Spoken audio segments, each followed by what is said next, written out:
with us about that rivalry, which means so many people in this area have come to know and love. That's right, Upper Merion. They've been playing it annually since '56. 15, 12, and 4. The Vikings leading in this series, but the Eagles have won 3 of the last 4. So they are the hot team as of late. Quite a few great games here. I know at halftime, Chad and I were discussing perhaps the best game, one of the first ones you ever did, that Rob Livingston Hail Mary pass to Tyler Smith with no time on the clock. I don't know, stopped short of the first down, maybe even a loss of a yard there as the Eagles come up strong. In there on the tackle, Mike Lynch. Who carried the ball that time for the Vikings? Did you catch the number? It looked to me like Hearn. Couldn't swear by it, but it's getting awfully tough as the uniforms get dirtier. as those numbers get blocked out. I mean, you can't even. If Ed Helinski weren't the biggest man out there, we couldn't tell what his number was either. It's obliterated. You're right. Whenever I see the big mud spot there. Look at Daywall, Bill Daywall, coming down to the split end. He is sparkling white. You can tell he hasn't caught the ball yet today. He had his uniform pressed and dry cleaned. I think they're short of the first down, Alan. They dive play up the middle. I don't like that call. It's going to be 4th down. Now what do you do if you're Steve Shine? Oh, you have to go for it. I mean, okay, if Upper Merion doesn't get the first down, Norristown gets the ball at their own 35. It's decent position. The Vikings defense has done a fair job today. Looks like they're going to have a measurement. I don't see the need for that. It appears no, it's definitely clearly that they're short. I'd say that's maybe a foot, 6 inches. Yeah, about the length of the football. Here they come on out, though. So timeout on the field while the officials do measure.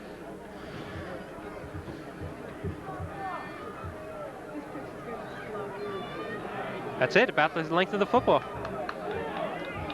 I could have told them that from up here. They didn't have to bother.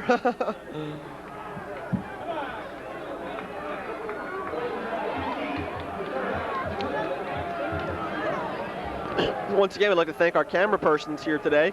Chad Hart, Paul Bean, John Conlon, and Suzanne and Denise McCoskey. They are, of course, devoting their Thanksgiving morning for free, as everyone else is here. On 4th down, less than a yard to go. Upper Merion, a big play for the Vikings. Starting to hear a little bit of noise from the fans here at Roosevelt Field. Fumble! And they stop the Vikings. Not what you want to have happen. I don't think it was a fumble that time. Morosco turned around, and as he went to deliver the ball, Joe White, the intended ball carrier, it seems, ran right into him. Naturally, it's a busted play. Morosco went right down, and the Eagles are going to get it.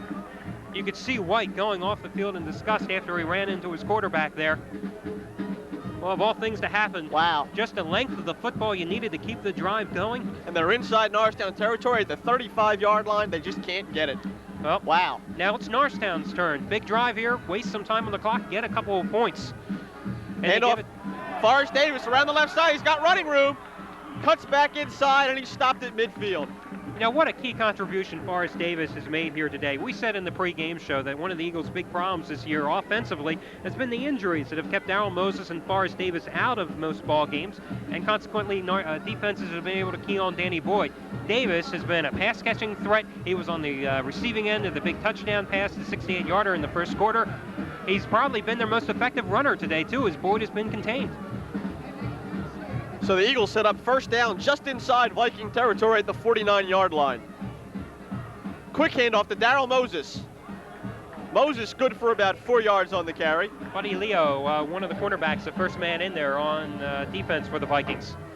Boy, that pep band going at it down there. Tell you what, maybe it's just me, but I think it's getting colder here. Yeah, I agree with you.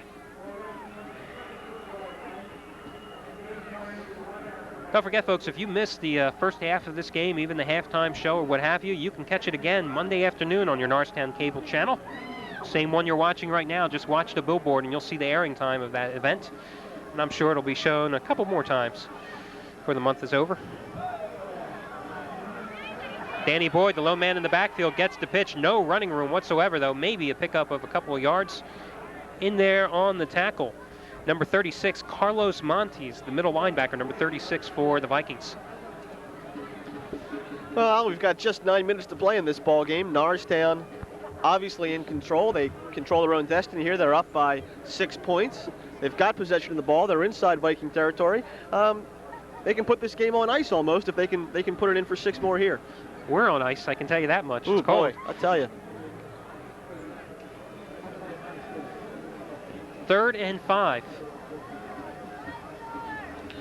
Scott, a quick little pirouette. He keeps it himself and picks up the first down. Jim Scott picked up 10 yards on that carry. And Allen, the last time they did that successfully, Jim Scott ran for about 52 yards on a beautiful quarterback keeper, a game against Abington, I believe, the night that Norristown saw that game slip away in the final seconds. But what an incredible play that was. He started at his own 2-yard line, quarterback draw, and he ran to the 50. Well, the Eagles through the years have been blessed with some outstanding running quarterbacks, and Roger Grove takes advantage of their athletic ability. That time, Scott trips over his own feet, gets the ball to Danny Boyd. Boyd goes nowhere. Well, I'll tell you what, I think they've been punishing this field for more than 3 quarters now, and you're seeing a situation where the field is finally becoming a factor for these players. There's been a lot of slipping, a lot of lost footing, players running into one another, players bumping each other, players falling down, and that's what happened there. Jim Scott turned and made the pivot to hand off and just lost his that foot he had planted. So 2nd down and 12.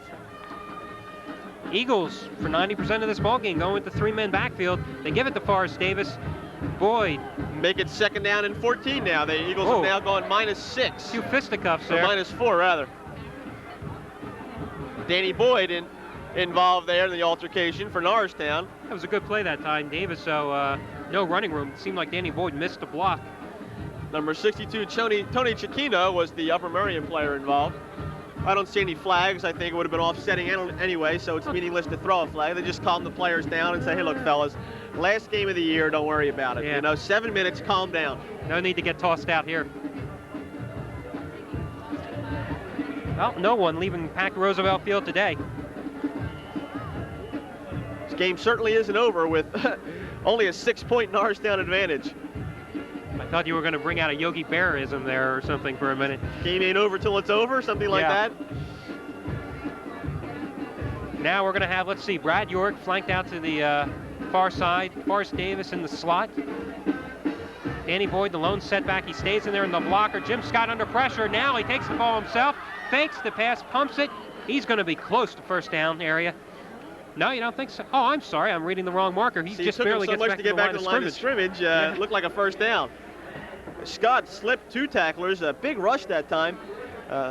Jim Scott looked like he was going to throw the ball, tried to fake away a couple of defenders, but not to be, and he was brought down, as Alan said, close to the line of scrimmage.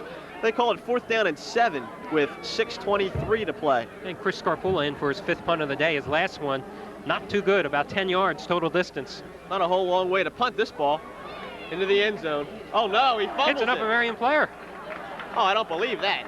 He was going to let it bounce, and then it bounced off the ground, hit him, and naturally once it hits the returning player, it's a free ball. He had to down it. Norristown getting a break because now Upper Merion has to take over at about the 10-yard line. So Upper Merion loses 10 yards. They begin at the 10-yard line rather than the 20, which is where they would have started had the ball gone into the end zone, of course. That's what they call it, the breaks of the games. That's my latest cliche, 6 minutes I to like go. That, the breaks of the game. Isn't that a TV show? No, I think it was a book, matter of fact. Oh, okay. I knew it was one of those media kind of things. David Halberstrom wrote the book. How you like that one? Wow. I didn't know you read. That's great. Weekly readers. Handoff goes to Joe White. White picks up less than a yard on the play. Call it 2nd down and 10 from the 10.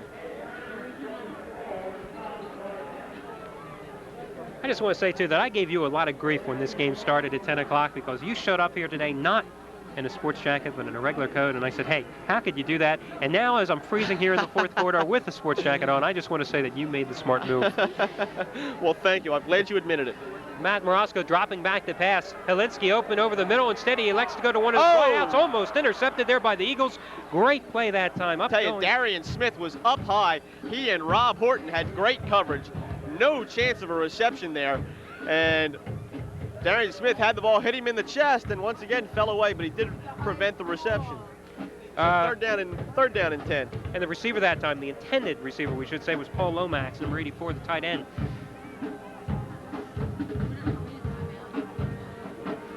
At least he's listed as a tight end. I'm just thinking to myself, Helinski is a tight end. 3rd and 4, Upper Merion deep in their own territory. Morosco, the delayed draw play there. Oh, good running. That time exhibited, yeah. Jeff Hearn that time He's going to be stopped about 5 yards short of the first down. It'll be 4th down and 5. It was a good call. You figure you're deep in your own territory. You don't want to put it up, risk an interception perhaps on a 3rd down. Try to catch the Eagles defense off guard, go with the run. Back deep for Norristown. Let's see, number 11. And number 11. It'll be Brett Queenan and Sean Chapman. Thank you. Less than 5 minutes to play. 4:42 to play in this game. Upper Merion forced to punt again. Oh, what a kick. Look at this. Queenan goes back. It rolls to the 28-yard line. Queenan falls on it. No, he picks it up. Oh, my. What a booming kick. I'll tell you, out of the games we've done this season, that is without a doubt the best punt of the year. That was about a 55-yard kick. And with excellent hang time. And you don't see those type of things usually in high school football. I'll tell you, that young man made up for the shank he had on his last kick. His last punt was 10 yards and cost them a possession. Right. And this one he boots for 55 yards. Boy, wow, what a kick. When a punter comes up with one of them, and now look, Norristown's going to take the ball over at their 30-yard line. Upper Merion's defense relieved. They're not in their own territory. That is so crucial. That was a big play. Well, here we go. 4 minutes to go in this game now. Eagles clinging to a 13-7 lead. The handoff goes to, look like Forrest Davis, I believe, Alan. He picks up about a yard on the play, 2nd down and 9. Now, the thought just struck me that it would only be fitting that if this game ends in a 13-7 count, the very first game we did was a 13-7 affair, Norristown winning. This is the last one we're doing, too. At least I don't know about you, but it's the last one I'm doing. And probably a lot of fans are happy about that, and a few coaches, too. I'd like to remind you folks that basketball season is about to begin for the Norristown High Eagles. And as we mentioned earlier, they will start their season with a traditional game against Bishop Kenrick, December 5th at Norristown High School. And that gentleman that just carried the ball, Forrest Davis, could be one of the starting guards for John Cresswell's crew. Danny Boyd taking the ball, has his best running room of the day. He plows through. He gets up to the 47-yard line. You know, I was just thinking... 16-yard pickup. Excuse me, go ahead. Looking on that play, that's the kind of play you look for a hold or something like that. We have seen relatively few penalties today. This game has not been impeded by penalties. We've seen some... You're right. Some very few of the dumb penalties, right? The offsides, the holding, stuff like that. But we have seen the costly face mask, the late hit on the kick return, that type of stuff. You're right.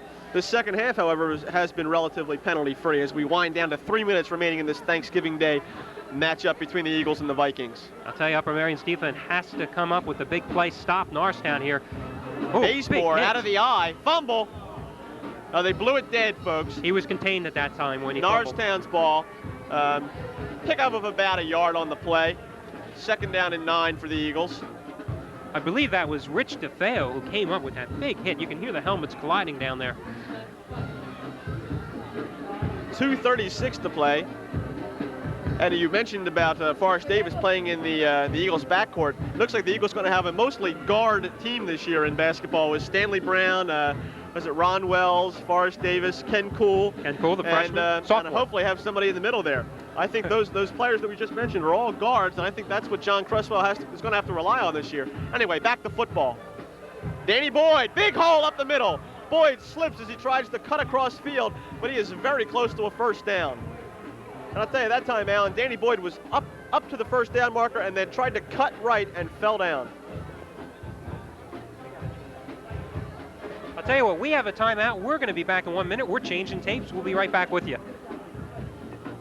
Thank you.